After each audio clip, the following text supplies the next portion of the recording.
Assalamualaikum warahmatullahi wabarakatuh. Jadi kemarin ini penulis sudah buat video soal adanya spammer, adanya cloninger, adanya troller ya. Orang yang niat komen tujuannya ngaco. Ya kadang membela kelompok tertentu, pabrik motor tertentu, atau ya wis pengen ngaco aja. Dan kelihatan jelas ya setelah penulis memutuskan untuk mulai melakukan moderasi di website penulis kupasmotor.wordpress.com. Tapi kayaknya levelnya makin meningkat ya. Nggak cuma nyoba melakukan komentar dengan berbagai macam cara, dengan berbagai macam alias, dengan berbagai macam email ya. Yang spammernya ini, trollernya ini, troll itu istilah kalau internet adalah orang yang isinya ngaco ya, ngomong asal jeplak, kalau dikasih bukti gak jelas,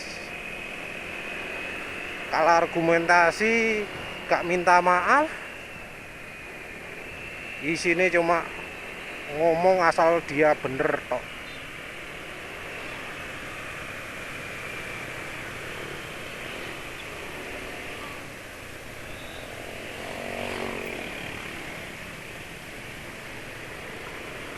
Nah, si troller ini dia pakai banyak akun ya. Tapi ya karena penulis normalnya defaultnya itu moderasi, dan komen baru keluar setelah dia emang pernah dimoderasi, pernah diluluskan. Ya komen dia nggak ada yang tembus. Dan rupanya ini bikin bikin dia ambil cara lain. Dia melakukan hacking. Ini berarti udah jelas dia ini ya, bukan orang biasa. Jadi hacking itu penulis pakai WordPress gratisan kan. Nah, kalau WordPress gratisan itu lebih sulit untuk dibobol. Yang lebih mudah itu WordPress yang hostingan sendiri. Walau kayak di jagoan hosting itu gampang aja kebobol. Ya mau di juragan WP atau manapun, hosting manapun, itu penulis nggak pernah menemui yang anti dibobol kalau untuk WordPress, kecuali kalau dimasukkan subnet, kalau dimasukkan subdirectory, itu baru kayaknya aman dari dibobol. Ya, yang jelas WordPress termasuk terkenal ya, yang sebagai software, sebagai hostingan untuk blog yang memang lemah dalam sisi keamanan.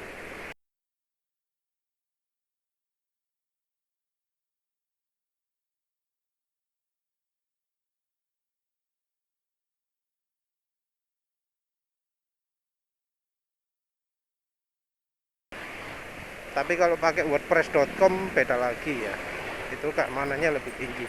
Moga-moga aja begitu, soalnya kalau nggak begitu ya ke ke bobol ya website penulis. Jadi uh, sementara ini belum ya, semoga nggak kebobol ya. Jadi penulis kan nggak pernah minta ganti password, terus tiba-tiba muncul ganti password. Wah, kaget penulis, wah ada apa ini. Terus sampai sekarang ini sudah 8 kali ada permintaan ganti password.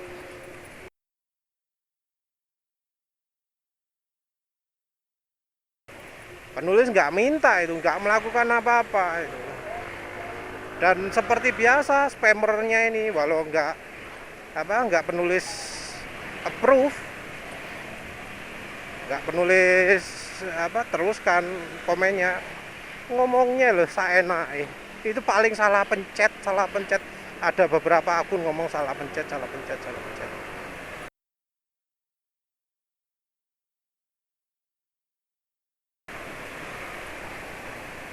Gila itu ya.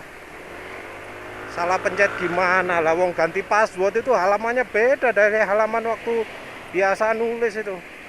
Nggak ada di situ. Ganti password itu nggak lagi buat artikel. Saya nih dewi ngomong salah pencet. Kayak gitu loh ya. Yang namanya spammer. Entah kalau misalnya Google ya. Entah Google itu aman atau enggak.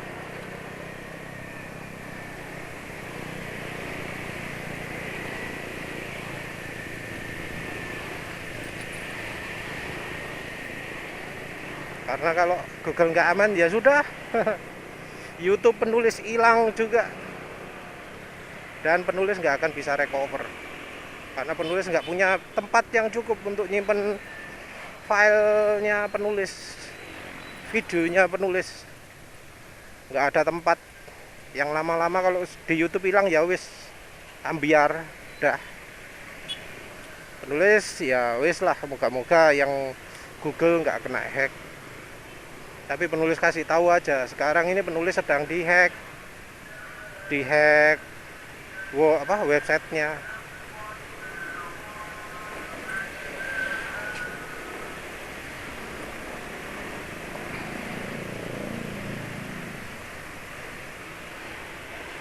Ya moga-moga YouTube juga nggak dihack. Entah YouTube itu aman atau enggak ya. Yang jelas ngeri ya, ngeri. Komentar ini sepertinya mulai banyak ketika penulis mulai ngomentari videonya Nurse Ajeng Heri dan videonya IJM Rizal. Yang satu soal suspensi yang keras atau jedak-jeduk.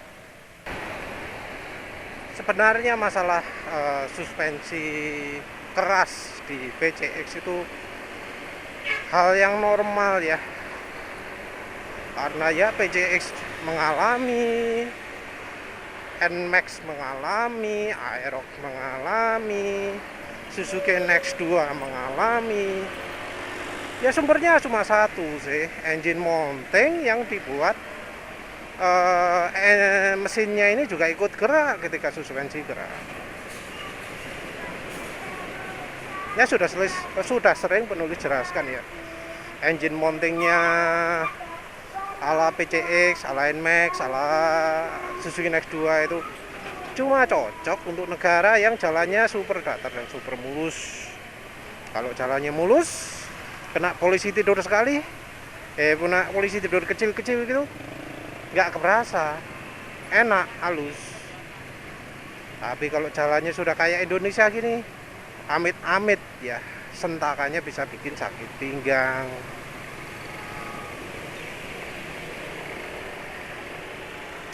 Kalau solusinya mungkin ada yang lebih milih dipotong ya, dipotong aja enak. Nah, tapi ya nggak semua kan bisa dipotong.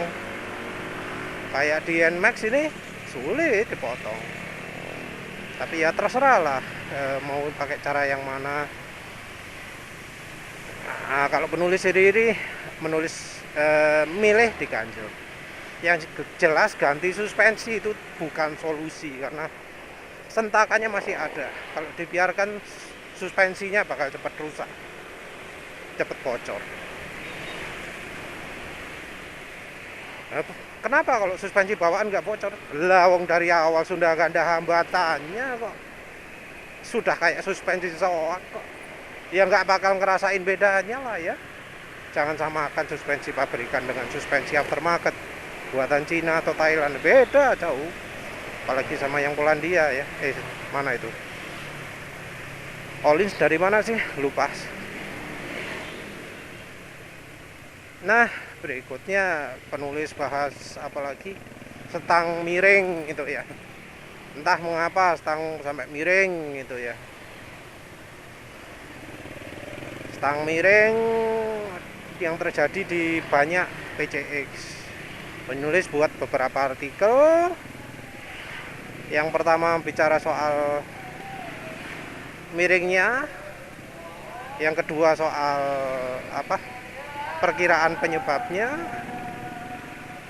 yang ketiga adalah soal cara penanganannya. Miring itu jelas banyak yang mengalami ya.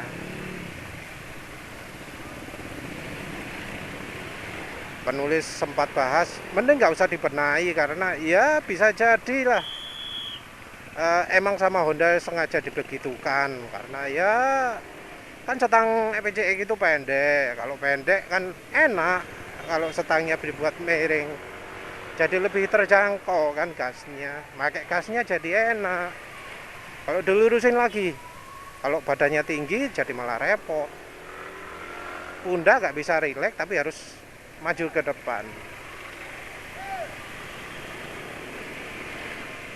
Terus masalah yang mungkin bikin marah lagi itu adalah soal Marc Marquez, soal Qatar ya. Hasil balapan di Qatar itu kan hancur-hancuran kan Honda. Penulis buat artikel bahwa media sudah nggak peduli soal Marc Marquez lagi. Jadi TMC blog pun nggak bahas soal Honda ya. Jadi habis balapan Qatar TMC blog sekalipun yang biasa bahas soal tim-tim MotoGP itu nggak bahas sama sekali soal Honda, sesuatu yang langka. Di motorsport.com juga waktu penulis cari nggak ada soal beritanya Honda sesudah balapan. Padahal Alex Marquez crash 2 kali. Paul Espargaro finish di luar top 10. Ya menurut penulis ya ini sudah menunjukkan penurunan pamor Honda. Ya dijawablah sama spammernya ya. Dijawab sama spammernya. Oh iya. Emang Qatar itu bukan tempat Honda, tempatnya Yamaha dan Ducati aja yang bisa unggul di situ. Padahal balapan di 2019 itu Marc Marquez dan Cal Crutchlow podium dua-duanya. Dua pembalap Honda podium di Qatar. Ngomong kayak gitu.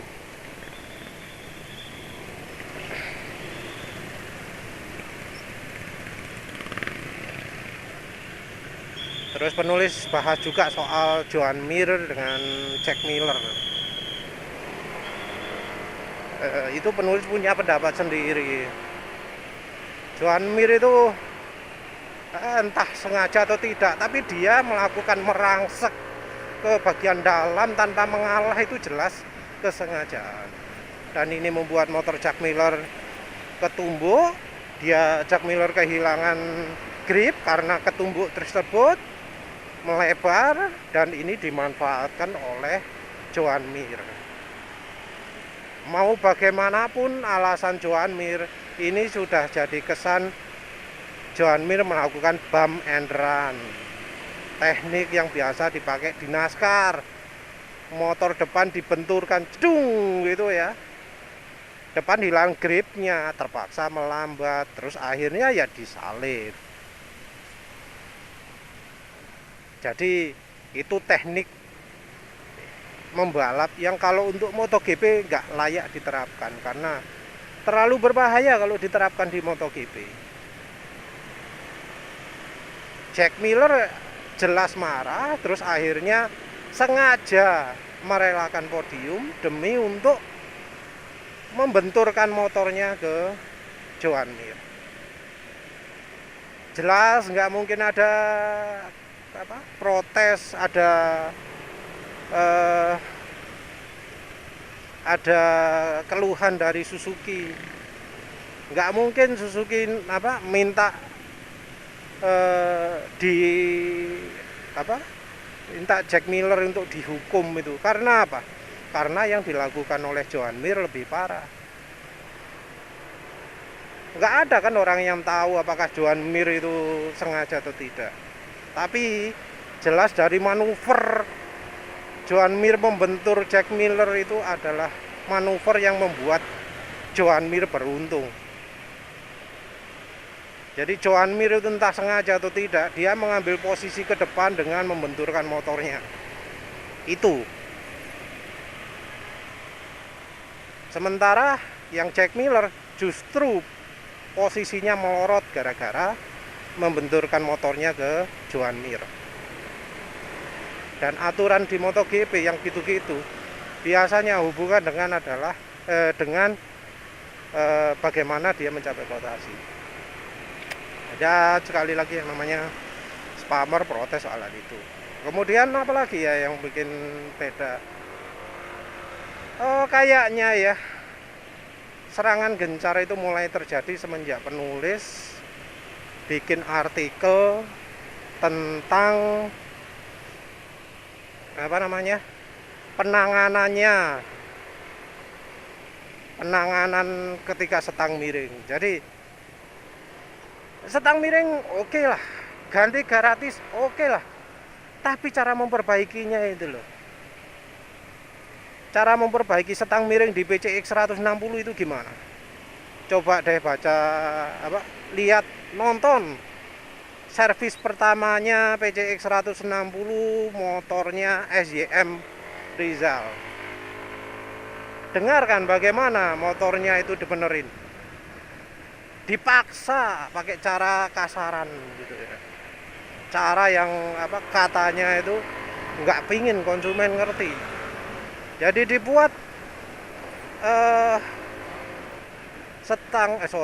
ban itu nyangkut di sangkutan depan ya, yang biasa untuk servis ya, ditempatkan tempat servis. Udah itu bagaimana? Langsung dipuklek setangi pakai tangan, pakai kasaran, dikasari pakai tenaga, dipaksa muter baliknya. Kekhawatirannya apa? Satu, kalau dipaksa muter gitu kan PCX 160 itu kan spesial ya, setangnya itu ada apa namanya, ada karetnya. Karetnya nanti nasibnya gimana kalau dipaksa muter itu? Makanya kan jadi kasihan juga sih Mas SYM Rizal ini ketika ngomong, ternyata setelah dibenahi, dipakai jalan sebentar, ternyata terlalu miring ke kiri. Wah itu. Ternyata kemudian setelah miring ke kiri apa yang terjadi? Perlakuan yang sama, dikasari lagi. Terus yang kedua apa? Yang kedua itu penulis kan sering naik motor, beberapa kali jatuh dan pernah jatuh, terus habis itu setangnya miring kan, gampangannya langsung penulis jedak balik asal kan, balik lurus ya. Itu kebetulan jatuhnya cuma bikin setang miring dong, terus anggap ringan, dibiarkan. Yang terjadi apa? Dalam beberapa hari balik lagi, jadi miring lagi. Ya wis penulis jejak lagi, ceduak balik asal.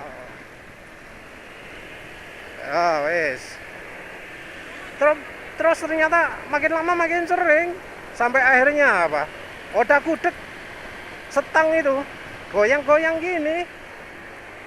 Itu efeknya kalau dikasari. Beda dengan misalnya kalau dibongkar semua sampai komstirnya itu kelihatan, terus dilonggarkan, terus dirapatkan lagi, longgarkan, luruskan, rapetin lagi. Itu cara yang seharusnya, cara yang layak. Dan ya sangat-sangat memprihatinkan sekali ya.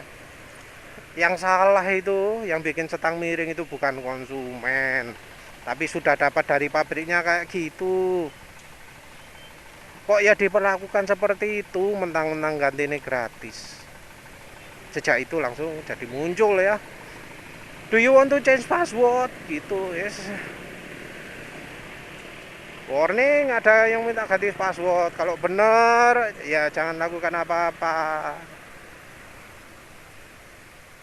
Sorry, kalau bener, oh iya bener ya, kalau nggak merasa biarkan aja. Tapi kalau pingin beneran ganti password, tekan tombol itu. Ngeri ya itu ya, sampai kayak gitunya lo ya. Akunya di blok karena komen apa, pingin komen ngawur nggak diizinkan. Dia nyoba menghijack, mengambil alih, membajak websitenya. Sangat kejam sekali itu, sangat kejam sekali. Itu entah mewakili siapa, kayaknya itu ada hubungannya dengan komunitas tertentu gitu lah ya. Penulis pernah dengar ada namanya pasukan internet, pasukan online-nya, pasukan pemasarannya, entah apa itu, atau dari kalangan blogger atau dari mana, entahlah wis. Jelas itu sangat-sangat keji itu. Yang bro spamernya ngomong gimana, ngomongin salah teken mas ya. Sangat kejam sekali lah. Entah mengapa ya, waktu ada itu si bro Kobayogas juga aneh-aneh loh ya. Kobayogas masa nggak kenal sih, vlogger Kobayogas and channel learn to vlog itu. Entah nggak, aneh-aneh juga komentarnya. Jadi penulis kan bahas soal kalau modifikasi rem jadi makin pakem itu kan bikin bikin bahaya ya. Bodoh, modifikasi rem belakang berlebihan, itu rem depan berlebihan itu bodoh. Dibuat pakem banget itu bodoh. Karena rem itu butuhnya adalah kontrol biar lebih mudah dipakai, biar nggak gampang ngelok, tapi nggak lemah juga, bisa pakem tapi nggak ngelok gitu loh. Ternyata si bro Kobayogas ini kok bisa-bisanya ngomong. Kalau misalnya kayak gitu, kenapa di MotoGP rem belakangnya nggak dipasangi double kaliper aja? Kan katanya rem belakang paling mantap. Ngomong kayak gitu.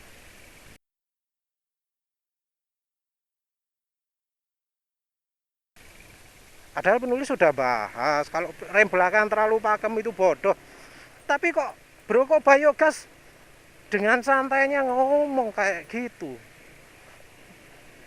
Mending sarankan aja ke MotoGP-nya bahwa pakai rem belakang itu penting, biar nanti pembalapnya mulai pakai rem belakang. Satu ya. Penulis di artikel tersebut sudah bahas bahwa kalau bikin rem belakang bisa enak dipakai itu caranya bukan dibuat makin pakem, tapi makin mudah dikendalikan. Ngomong kayak gitu sudah sangat menyinggung perasaan penulis. Ini orang nggak baca tapi komentar saya enak. Terus yang bikin marah lagi adalah dia fitnah, seakan-akan penulis itu menganjurkan untuk bikin rem belakang itu pakem banget, dia kasih double kaliper macam-macam.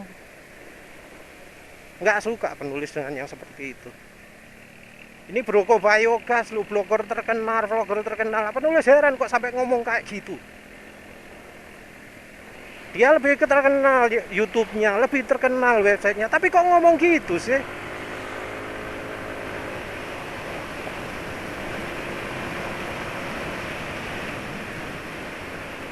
Sampai lupa sampai mana tadi. Wah, tanah semua. Wow. Ngeri. Ban belakang rusak. Ban belakang yang kembangannya kembangan ala kacau balok. Maklum ban bawaan buatan Jepang, ya nggak beres lah ya.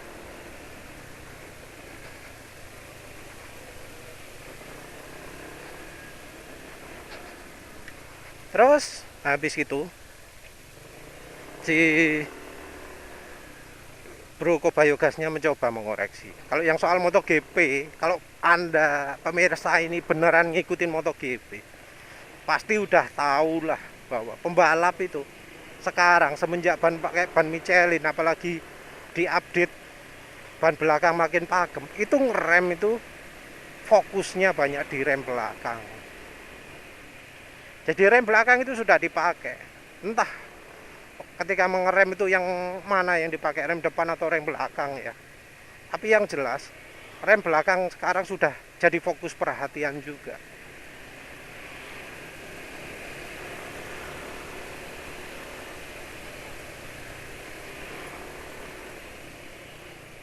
Tapi walau jadi fokus, itu bukan dibuat makin pakem. Lihat aja lah remnya kayak Joan Mir.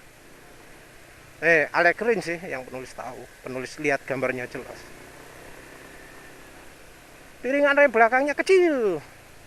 Kelihatan bentong-bentong gitu.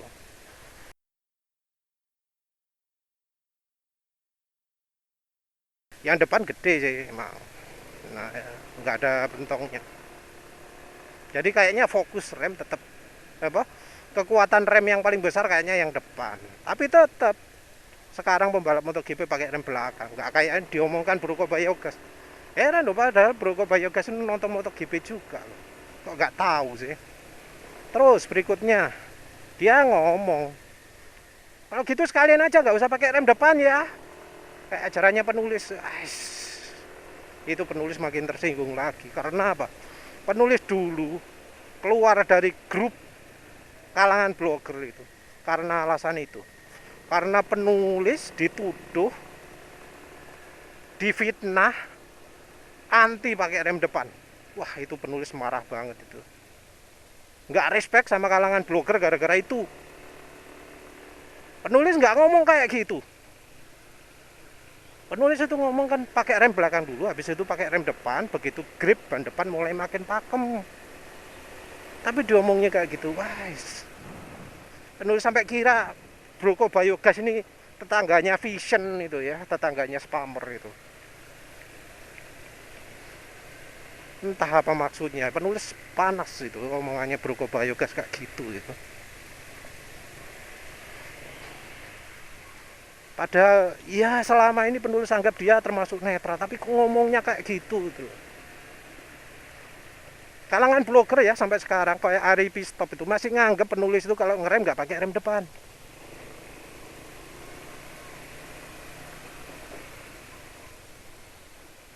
Dia juga nggak ngerti hasil pertemuan penulis dengan Honda itu kayak gimana, dengan Pak Nyoman, dengan Mas Lucky, sorry, Lucky siapa?